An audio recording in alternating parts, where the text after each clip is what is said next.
সপ্তম শ্রেণীর সুপ্রিয় শিক্ষার্থীরা, আশা করি তোমরা সবাই ভালো আছো এবং নিয়মিত পড়াশোনা করছো। তো আমরা বিগত ক্লাসে 7.1-এর অর্থাৎ তোমাদের পাঠ্য বইয়ের সপ্তম অধ্যায় 7.1-এর আমরা 6 পর্যন্ত অঙ্ক করেছি। তো আমরা আজকে 7 নাম্বার থেকে অঙ্ক শুরু করব। তো অধ্যায়টার নাম হচ্ছে সরল সমীকরণ, অর্থাৎ আমরা সমাধান করব সরল সমীকরণ। আমি পূর্ববর্তী ক্লাসে বলেছিলাম সমীকরণ কাকে বলে বা সরল সমীকরণ বা কি। তারপর আমি শুরুতে আরেকটু করে বলছি, সমীকরণ হচ্ছে চলক থাকতে হবে, প্রক্রিয়া চিহ্ন থাকতে হবে এবং সমান চিহ্ন থাকতে হবে। এইগুলির সমন্বয়ে বা সংবলিত যে গাণিতিক বাক্যটা তৈরি হবে, সাধারণত আমরা সেটাকে সমীকরণ বলে থাকি। যেমন আমি একটু উদাহরণ দিচ্ছি, x + 3 = 5। এইটা একটা সমীকরণ, কারণ এখানে চলক আছে। চলক কাকে বলে? অজ্ঞাত রাশিকে সাধারণত আমরা চলক বলি, অর্থাৎ যার মান আমরা বের করব সাধারণত সেটাকেই আমরা চলক বলি। তাহলে এখানে অজ্ঞাত রাশি হচ্ছে x চলক, এখানে একটা প্রক্রিয়া চিহ্ন দেখতে পাচ্ছি প্লাস এবং সমান চিহ্ন দেখতে পাচ্ছি। চলক, প্রক্রিয়া চিহ্ন এবং সমান চিহ্ন সংবলিত যে গাণিতিক বাক্যটি তৈরি হয়েছে, এই গাণিতিক বাক্যটাকে বলা হয় সমীকরণ। এখন এটা সমীকরণ আমরা বুঝতে পেরেছি, কারণ এখানে তিনটে জিনিস আছে, চলক আছে, প্রক্রিয়া চিহ্ন, সমান চিহ্ন। এখন এটা সরল সমীকরণ কেন? সমীকরণ বুঝতে পেরেছি, এখন এটাকে কেন সরল সমীকরণ বলা হচ্ছে? এটা তো বক্ররেখার সমীকরণ হতে পারত। সরল সমীকরণ বলা হচ্ছে এই কারণেই, কারণ এখানে x এর যে পাওয়ার দেখতে পাচ্ছি, এখানে আমরা দেখতে পাচ্ছি x এর পাওয়ার বা x এর ঘাত বা x এর শক্তি বা x এর সূচক, এখানে আমরা 1 দেখতে পাচ্ছি। সেই জন্য এটাকে আমরা বলবো সরল সমীকরণ। একের থেকে বেশি কিংবা একের থেকে কম হলে এটা হয়ে যাবে বক্ররেখার সমীকরণ, তাহলে এটা একটা সরল রেখার সমীকরণ। যেমন আমি যদি বলি x² + 3 = 5, এইটা হবে তাহলে বক্ররেখার সমীকরণ, কারণ এখানে যে x এর ঘাত দেখতে পাচ্ছি এটা 1 থেকে বেশি, অর্থাৎ 2। 1 থেকে বেশি হলে এটা অবশ্যই বক্ররেখার সমীকরণ হবে, কিংবা 1 থেকে কম হলে সেটাও একটা বক্ররেখার সমীকরণ হবে। যেমন x এর উপরে ½ + 3 = 5। তাহলে লক্ষ্য করো, এটা হচ্ছে একটা বক্ররেখার সমীকরণ, কারণ এখানে x এর ঘাত আমরা দেখতে পাচ্ছি 1 থেকে ছোট। 1 থেকে ছোট হওয়াতে এইটা হয়ে যাবে একটা বক্ররেখার সমীকরণ, এইটা হয়ে যাবে একটা বক্ররেখার সমীকরণ, আর এইটা হবে একমাত্র সরল রেখার সমীকরণ, কারণ এখানে x এর ঘাত কেবলমাত্র এবং শুধুমাত্র 1 আছে সেজন্য। তো আমি আবার পুনরায় একটু রিপিট করে নিয়েছি যাতে তোমাদের বুঝতে সুবিধা হয়। তো আমরা এখন তোমাদের এই পাঠ্য বইয়ের আমরা 7 নম্বর অঙ্কটা করতে যাচ্ছি, সবাই মনোযোগ দিয়ে শুনবে। 7 নম্বর, x / 4 x / 4 is equal to 1/3। তো লক্ষ্য করো, এটাকে আমরা সমাধান করব। তো এই সমীকরণটাকে সমাধান করতে হলে আমরা যে চলক থাকবে আমরা সেই চলকের মান বের করব। তাহলে লক্ষ্য করো, এখানে চলক হচ্ছে আমাদের x, চলক কি x। তাহলে যদি চলক x হয়ে থাকে তাহলে আমরা সেই অজ্ঞাত রাশির মান বের করব। তো লক্ষ্য করো, এই উপরেরটা লব, নিচেরটা হচ্ছে হর। এই লবের সাথে এদিকের হর, এটা আমরা গুণ করব, এটাকে বলা হয় আড়াআড়ি গুণ বা আর গুণ। তাহলে দেখো, x এর সাথে 3 গুণ করলে হবে 3x বা 3x। x * 3 = 3x is equal to 4 * 1 is equal to 4। তাহলে 4 এর সাথে 1 গুণ করলে 4, x এর সাথে 3 গুণ করলে হবে 3x। তো আমরা যেহেতু x এর মান বের করব, x এর সাথে এখানে 3 এটা গুণ আকারে আছে, আর আমরা জানি গুণ আকারে থাকলে ভাগ হয়, তাহলে এটা ভাগ হয়ে যাবে, অর্থাৎ 4 এর নিচে চলে যাবে। তাহলে x is equal to 4 / 3, অর্থাৎ আমরা x এর মান পেয়ে গেছি 4/3। সুতরাং নির্ণেয় সমাধান 4/3। এটা হচ্ছে আমাদের উত্তর। এরপর চলে যাব আমরা বইয়ের 8 নাম্বার অঙ্ক। 8 নাম্বার অঙ্কটা দেখো, x divided by 2 plus 1 is equal to 3। তো এইখান থেকে আমরা কার মান বের করব? x এর মান বের করব। সুপ্রিয় শিক্ষার্থীরা লক্ষ্য করো, আমরা যেহেতু x এর মান বের করব, x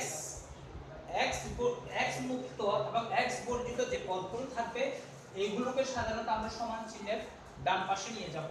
অর্থাৎ যার মান বের করব ওই পদগুলো আমরা বাম পাশে রাখবো আর বাকি পদগুলো আমরা ডান পাশে পক্ষান্তর করব। তাহলে লক্ষ্য করো, এখানে দুইটা পদ দেখতে পাচ্ছ, একটা x/2 আর একটা হচ্ছে 1।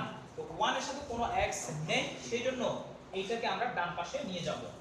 বা x/2 is equal to 3 minus 1। আমরা জানি পক্ষান্তর করলে চিহ্নের পরিবর্তন হয়।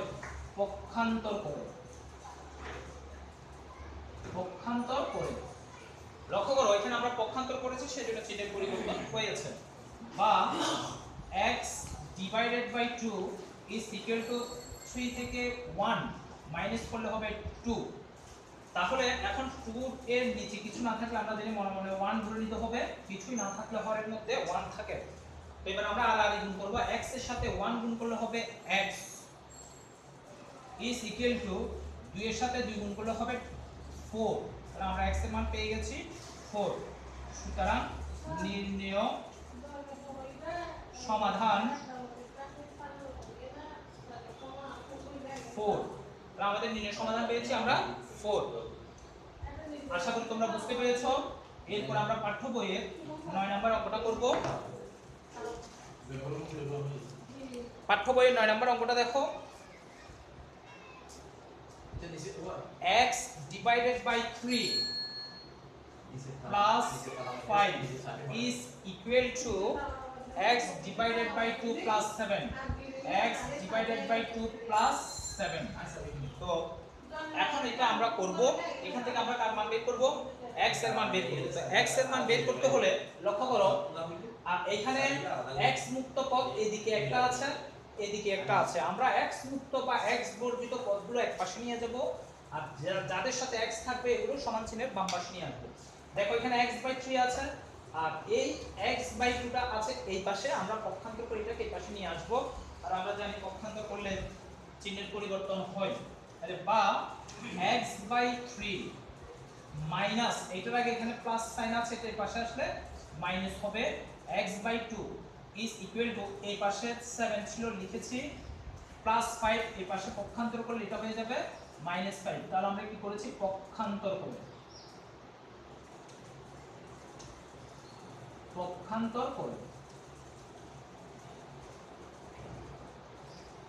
লক্ষ্য করো, এখন x/3 x/2 এই দুটাকে আমরা এক করতে হলে অবশ্যই লসাগু করতে হবে। 3 আর 2 এর লসাগু হচ্ছে 6, আর 6 কে হর দিয়ে ভাগ করব। 6 কে হর দিয়ে ভাগ করলে হয় 2 এর সাথে লব গুণ করব, লব গুণ করলে হবে 2x মাইনাস, লসাগু করার সিস্টেম হচ্ছে হর দিয়ে ভাগ, লব দিয়ে গুণ। আবার 6 কে যদি 2 দিয়ে ভাগ করি হবে 3 এর সাথে 1 গুণ করলে হবে 3x। আর এদিকে 7 থেকে 5 বিয়োগ করলে হবে 2। বা 2x থেকে 3x, দুইটা x থেকে তিনটা x চলে গেলে আর একটা x থাকবে, তবে তার আগে অবশ্যই মাইনাস হবে, কারণ এখানে 3 সংখ্যাটি বড় সংখ্যার আগে যে চিহ্ন থাকবে আমরা সেই চিহ্নটা বসাবো কখন? বিয়োগ করার সময়। আর নিচে দেখতে পাচ্ছি 6 আর এদিকে আছে 2 এর নিচে কিছু না থাকলে মনে মনে 1 আছে, আগের মতো আমরা আর গুণ করব। -x এর সাথে 1 গুণ করলে -x is equal to 6 এর সাথে 2 গুণ করলে হবে 12। আমরা x এর মান বের করব। এখানে x এর আগে একটা মাইনাস চিহ্ন দেখতে পাচ্ছি, এই মাইনাস চিহ্নটা তাড়াতে হলে বা রিমুভ করতে হলে বা দিতে হলে আমরা উভয় দিকে -1 দ্বারা গুণ করব। আমরা উভয় দিকে -1 দ্বারা কেন গুণ করব? কারণ মাইনাসটাকে তাড়াতে হলে -1 দ্বারা অবশ্যই গুণ করতে হবে। বা -x * -1 ইকুয়াল টু 12 ইনটু -1। তাহলে আমরা এখানে কি করেছি, উভয় দিকে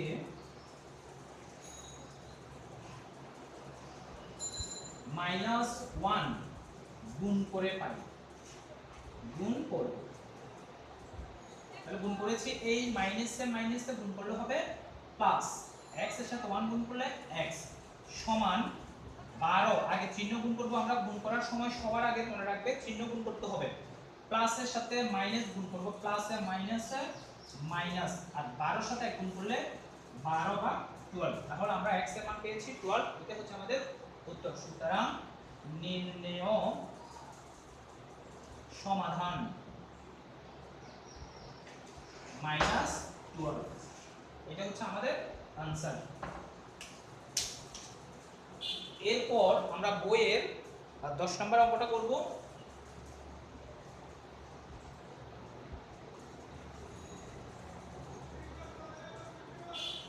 বইয়ের 10 নম্বর অঙ্কটা লক্ষ্য করো, y/2 - y/3, y/2 - y/3 is equal to y/5 - 1/6, y/5 - 1/6। তো আমরা এখান থেকে তাহলে কার মান বের করব বুঝতেই পারছো, এখানে যে অজ্ঞাত রাশিটা দেখতে পাচ্ছি আমরা সেটা হচ্ছে y। তাহলে অজ্ঞাত রাশি যার সাথে থাকবে তাদেরকে আমরা সমান চিহ্নের বাম পাশে নিয়ে যাব, বাকিগুলো ডান পাশে রাখবো। তাহলে লক্ষ্য করো, এখানে y/2 - y/3, এই y/5 টাকে সমান চিহ্ন এর পাশে পক্ষান্তর করলে চিহ্নের পরিবর্তন হবে y/5, আর এই পাশে আছে -1/6। আশা করি বুঝতে পেরেছো। এখন লক্ষ্য করো, এখানে 2, 3 এবং 5, 2, 3, 5 এর লসাগু হচ্ছে 2, 3, 5, 2, 3, 5 এর লসাগু হচ্ছে 30। দেখো গুণ করে, তিনটা গুণ করে যা হবে তা বসিয়ে দিলেও হবে। তাহলে 3 দুগুণে 6, 5 6 30, লসাগু আমরা পেয়েছি 30। এবার লসাগুটাকে কি করব, হর দিয়ে ভাগ করব। 30 কে 2 দিয়ে ভাগ করলে, 30 কে 2 দিয়ে ভাগ করলে হবে 15, 15 এর সাথে y গুণ করলে 15y, মাইনাস 30 কে 3 দিয়ে ভাগ করব, 30 কে 3 দিয়ে ভাগ করলে হবে 10, 10 এর সাথে y গুণ করলে হবে 10y, মাইনাস 30 কে 5 দিয়ে ভাগ করলে, 30 কে 5 দিয়ে ভাগ করলে হবে 6, 6 এর সাথে y গুণ করলে হবে 6y, সমান -1/6 বা 30 নিচে আছে লিখেছি। এখন আমরা এখানে যোগ বিয়োগ করব। লক্ষ্য করো, আমরা যোগ বিয়োগ কিভাবে করি, চিহ্ন যদি একই হয়, চিহ্ন যদি একই হয় যোগ করে সেই চিহ্ন, আর চিহ্ন যদি ভিন্ন হয় বিয়োগ করে বড় সংখ্যার আগে যে চিহ্ন থাকবে সে চিহ্নটি বসবে। লক্ষ্য করো, এখানে 10y এর আগে মাইনাস সাইন, 6y এর আগে মাইনাস সাইন, অর্থাৎ এইটা এবং এইটা শেষের দুটোর সংখ্যার আগে কিন্তু সাইন একই। তাহলে আমরা দুটোটা যোগ করব, 15y, 10 আর 6 যোগ করলে হবে 16y, আর অবশ্যই চিহ্ন হবে মাইনাস, যোগ করে দুটোটার আগে যে চিহ্ন থাকবে এখানে সেই চিহ্নটা বসবে। আর ওপাশে আছে আমার -1/6, এটা কোনো পরিবর্তন হচ্ছে না। বা লক্ষ্য করো, এখন 15y আর 16y চিহ্ন যেহেতু ভিন্ন, 15y এখানে প্লাস সাইন, প্লাস এ মাইনাস এরকম নয়। আসলে বিষয়টা হচ্ছে চিহ্ন যেহেতু ভিন্ন, একটার আগে প্লাস সাইন একটার আগে মাইনাস সাইন, চিহ্ন যেহেতু ভিন্ন এখানে বিয়োগ করতে হবে। 15 থেকে 16 বা 16 থেকে 15 বা 15 থেকে 16 গেলে হবে 1, 1টা লেখার দরকার নেই, সরাসরি আমরা y লিখে ফেলবো। এখানে কোনো কিছু না থাকলে এমনিতেই 1 থাকে, আমরা সেটা লিখছি না। এখন চিহ্ন হবে মাইনাস, কেননা 16 যেহেতু বড়, আর নিচে যা আছে তা লিখেছি, আর এদিকে -1/6। এখন আমরা আর গুণ করব।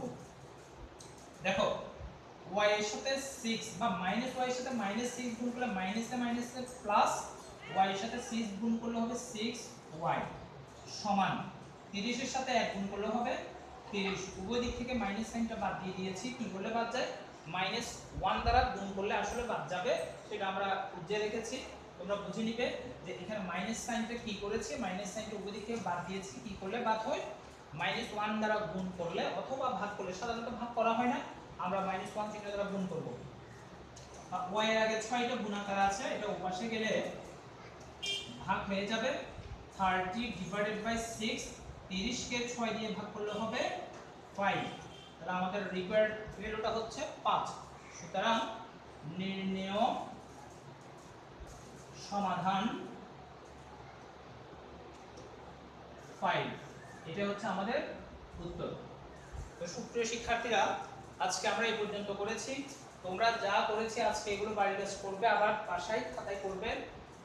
আর তোমাদের জন্য একটা দারুণ সুখবর, খবরটা হচ্ছে তোমাদের স্কুলের নাম দিয়ে, অর্থাৎ আব্দুল হামিদ সওদাগর উচ্চ বিদ্যালয় দিয়ে তোমাদের একটা ইউটিউব চ্যানেল খোলা হয়েছে।